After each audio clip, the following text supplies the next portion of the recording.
सभी महत्वपूर्ण और नए टॉपिकों पर हिंदी निबंध और अंग्रेजी निबंध प्राप्त करने के लिए सब्सक्राइब करें मेरे इस चैनल को और दबाएं इस बेल आइकन को ताकि मैं जब भी नया वीडियो अपलोड करूं उसका नोटिफिकेशन आप तक पहुंच जाए। हेलो बच्चों, आज हम 26 जनवरी यानी गणतंत्र दिवस पर निबंध लेख करने जा रहे हैं। टोटल इसके अंदर 500 शब्द रहने वाले हैं और जो कक्षा 5वीं से 12वीं तक के विद्यार्थी हैं वो इसको लिख सकते हैं। तो अच्छी अच्छी लाइनें इसके अंदर शामिल की गई हैं। तो चलो निबंध स्टार्ट करते हैं। प्रस्तावना।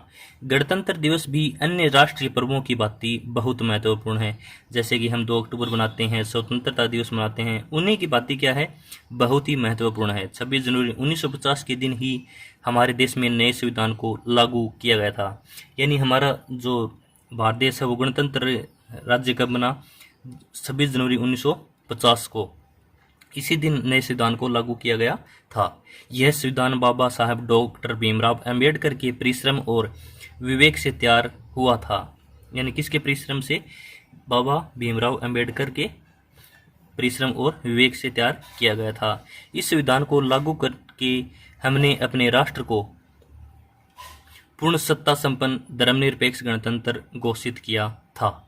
इसलिए 26 जनवरी को गणतंत्र दिवस के रूप में भी जाना जाता है। यानी 26 जनवरी को गणतंत्र दिवस के रूप में भी जाना जाता है। अब 26 जनवरी का जो ऐतिहासिक महत्व है उस पर बात करेंगे कि इसका क्या ऐतिहासिक महत्व है। 26 जनवरी 1930 को रावी नदी के तट पर कांग्रेस का अधिवेशन हुआ था। पंडित जवाहरलाल नेहरू ने इस अधिवेशन के अध्यक्ष थे। जो पंडित जवाहरलाल नेहरू थे वो इस अधिवेशन के अध्यक्ष थे। कब किया गया था ये? 26 जनवरी 1930 को। कांग्रेस ने नेहरू जी की अध्यक्षता में पूर्ण स्वतंत्रता प्राप्ति को अपना लक्ष्य घोषित किया था। यानी हमें पूर्ण स्वतंत्रता चाहिए, ऐसा लक्ष्य पंडित जवाहरलाल नेहरू ने 26 जनवरी 1930 को रावी नदी के तट पर जो कांग्रेस का अधिवेशन हुआ था उसके अंदर कहा था। तब से भारत को पूर्ण स्वतंत्रता करवाने के लिए निरंतर संघर्ष चलता रहा। अंत में भारत 15 अगस्त को स्वतंत्र हो गया। यानी 15 अगस्त 1947 को भारत देश है वो स्वतंत्र हो गया। 26 जनवरी के महत्व को ध्यान में रखते हुए इसी दिन ही भारत के नए संविधान को लागू किया गया। यानी 26 जनवरी का जो महत्वपूर्ण दिन है उसी को ध्यान में रखते हुए 26 जनवरी को हमारा संविधान लागू किया गया। अब है 26 जनवरी का आयोजन। जो 26 जनवरी का आयोजन है वो भारत देश में किस प्रकार होता है, जगह जगहों पर किस प्रकार से पर्व या आयोजन किए जाते हैं वो जानेंगे। 26 जनवरी का आयोजन। 26 जनवरी एक राष्ट्रीय पर्व है। इसका आयोजन दिल्ली में विशेष उत्साह और धूमधाम के साथ किया जाता है। इसी दिन परेड का भी आयोजन किया जाता है। जैसे कि हम टीवी में देखते हैं कि 26 जनवरी का दिन होता है तो उसी दिन हम सुबह जल्दी उठकर टीवी के सामने बैठ जाते हैं, क्योंकि जो हमारी सेनाएं हैं अलग अलग कार्यक्रम आयोजित होते हैं तो वो देखने के लिए हमारा मन ललायत हो उठता है। वो क्योंकि वो अच्छे अच्छे कार्यक्रम प्रदर्शित करते हैं। यह परेड विजय चौक से प्रारंभ होती है और लाल किले तक जाती है। यानी सभी सेनाएं हैं वो अपनी अपनी प्रतिभा दिखाती हैं, तो बहुत ही अच्छा लगता है इस दिन। तो और क्या होता है अब जानते हैं।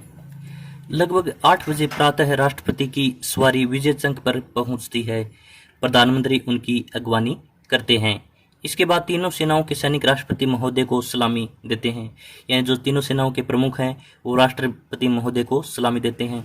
बाद में जो सभी सेनाओं के जो अधिकारी हैं वो भी सलामी देते हैं। इसके बाद विभिन्न प्रदेशों और केंद्र शासित प्रदेशों की आकर्षक झांकियां निकलती हैं। इन झांकियों में राष्ट्र विकास की झलक मिलती है। तो अच्छी अच्छी झांकियां हैं वो 26 जनवरी के दिन दिल्ली में प्रस्तुत की जाती है। अब है विद्यालयों में गणतंत्र दिवस। जो हमारे विद्यालय हैं वहाँ पर गणतंत्र दिवस कैसे मनाया जाता है। विद्यालयों में भी छात्र 8 बजे लगभग इकट्ठे होने लगते हैं। राष्ट्र ध्वज के आरोहण के बाद छात्र राष्ट्र ध्वज को सलामी देते हैं। गणतंत्र दिवस के महत्व को दर्शाने वाले गीत और अन्य कार्यक्रम भी प्रस्तुत किए जाते हैं। यानी जो राष्ट्रगीत हैं, राष्ट्र को समर्पित जितने भी कार्यक्रम हैं वो किए जाते हैं। अब है प्रांतों में गणतंत्र दिवस। जो हमारे अलग अलग प्रांत है वहाँ पर कैसे गणतंत्र दिवस मनाते हैं। विभिन्न राज्यों की राजधानियों में भी गणतंत्र दिवस बड़े धूमधाम से मनाया जाता है। कवि सम्मेलन रखे जाते हैं। देश के सभी सरकारी भवनों पर रोशनी की जाती है। राष्ट्रपति भवन पर रोशनी का विशेष कार्यक्रम होता है। जो राष्ट्रपति का भवन है दिल्ली के अंदर पहाड़ी के ऊपर है, तो वहाँ पर जो रोशनी का कार्यक्रम है वो बहुत ज़्यादा विशेष होता है। अब है उपन्यास, जिसे निष्कर्ष भी हम बोल सकते हैं। हमने भारत को त्याग और संघर्ष करके स्वतंत्र कराया था, यानी हमारा जो त्याग है और संघर्ष है वही रंग लाया था कि हम स्वतंत्र हो गए।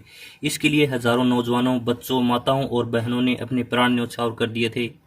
इसलिए हम सबका कर्तव्य है कि हम गणतंत्र दिवस के अवसर पर प्रण करें कि भारत की स्वतंत्रता और उसके संविधान की मर्यादा रखने के लिए हम सर्वस्व भी न्यौछावर कर देंगे, यानी भारतीय संविधान की हम मर्यादा रखने के लिए अपना सब कुछ दांव पर लगा देंगे। अपना सब कुछ है वो देश के नाम कर देंगे।